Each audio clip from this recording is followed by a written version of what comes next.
Hey y'all, it's Laura and welcome back to another Cocoa Vanilla Studio video. This time we have 5 photos on this layout and I am super excited to use this absolutely stunning cut apart sheet.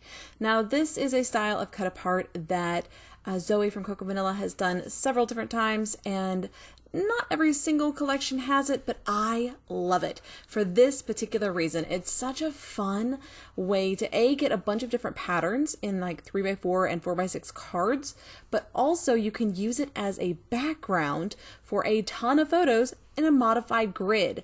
And so this absolutely fun design makes me so happy when I find it in the new collections too.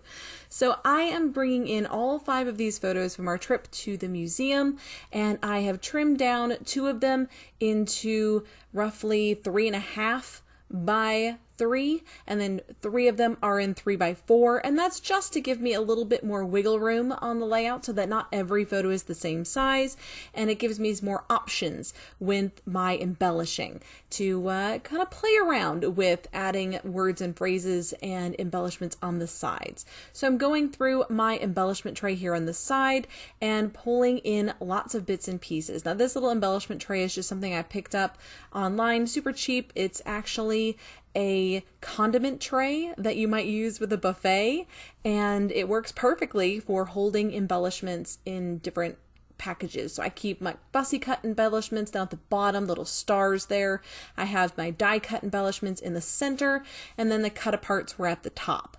And I'm using a lot of cut aparts on this layout. I personally am a huge fan of cut aparts. I think they are a great way to get some extra little embellishments in there without buying multiple packs. And so I'm loving that Zoe puts these beautiful, well-planned cut apart sheets in her collections that not only give you 3x4 cards, but also give you word phrases, labels, and sometimes tabs and tags. So it's so much fun to see how she has reimagined the cut apart sheet and how useful it is, because it really is useful.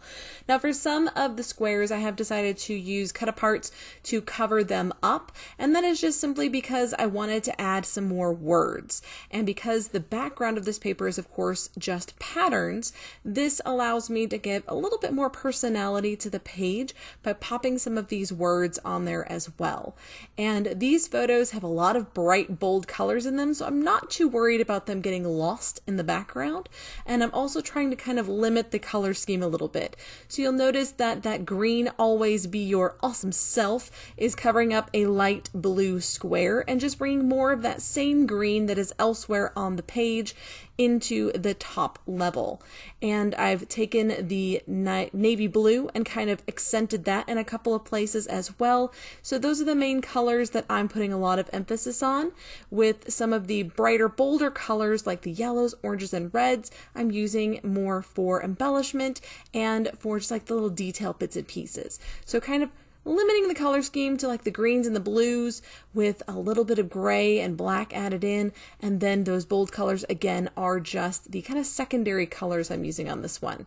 Now at the top left and the bottom right, I decided that the best way to go with this layout was to create a little bit of a mirroring effect in a couple of places to kind of make it feel cohesive. So at the top left, I've got my photo and a large cut apart piece for some journaling, and then I've added a word phrase underneath. The bottom right, I've done the same thing. I've got my photo, I've got a cut apart journaling spot, and a word phrase underneath. And so by mirroring those two in the opposite corners, that helps to create a more cohesive effect on what is otherwise a fairly busy background.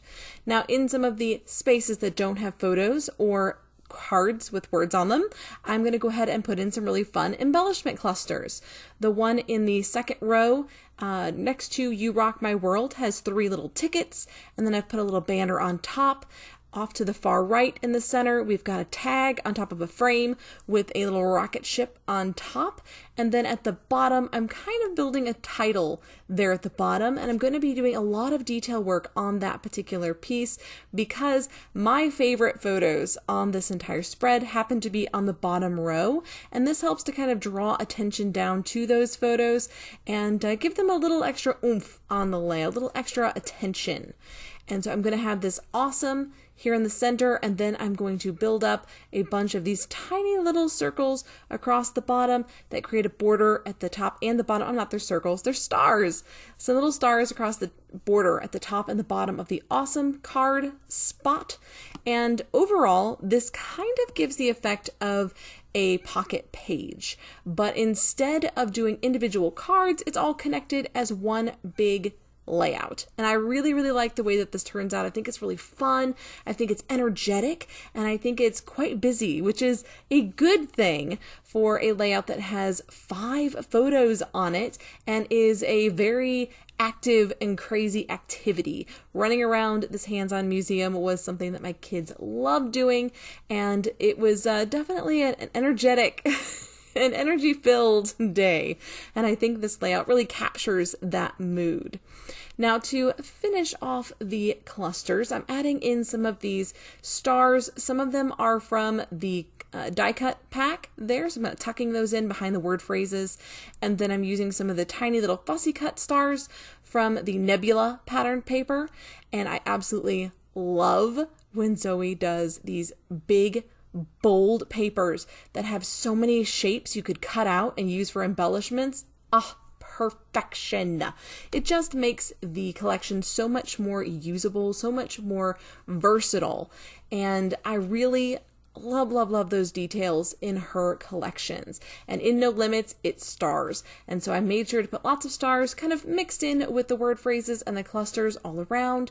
On the little cut aparts that have the words like "You Rock My World" and "Always Be Your Awesome Self," I added just a couple of really teeny tiny stars just for a little something extra, but nothing that's going to draw too much attention to itself, because I do still want the photos to stand out and to take most of the attention.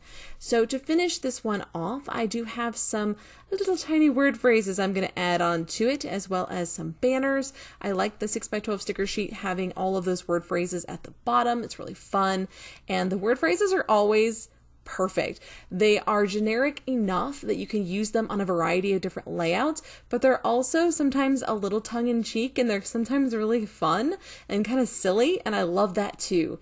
I think they have a good mix of the more generic ones and the silly kind of fun ones, which, since I scrap most of my layouts with Cocoa Vanilla using my kids' photos, it's great to have that balance of the generic and just the silly fun ones.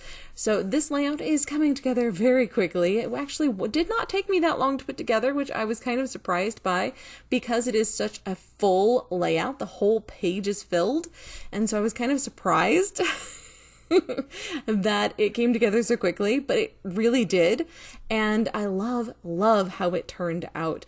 The bold colors and the energy in it is just perfect for these photos. Finished up with a few little bits of chipboard, brought in some of these little planets that I scattered around the page, and then I'm also going to bring in, I think, a star or a word phrase. I think it was a word phrase that I've added on top of the rocket ship.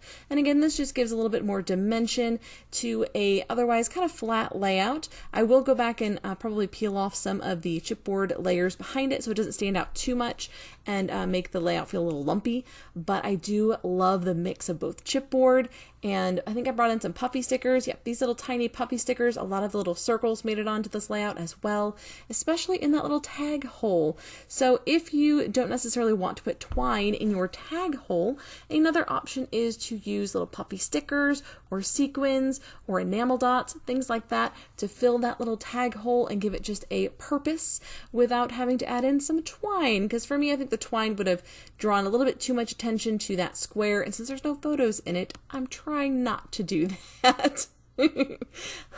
This was such a fun one to put together. All these little details, I think, really make it come together beautifully.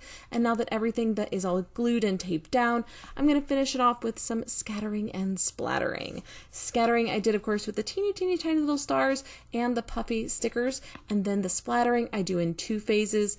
one with some Nuvo drops for a controlled splatter around all of those clusters, and one with some gold ink spray that I'm going to use for a little bit of uncontrolled splatter in just a few places.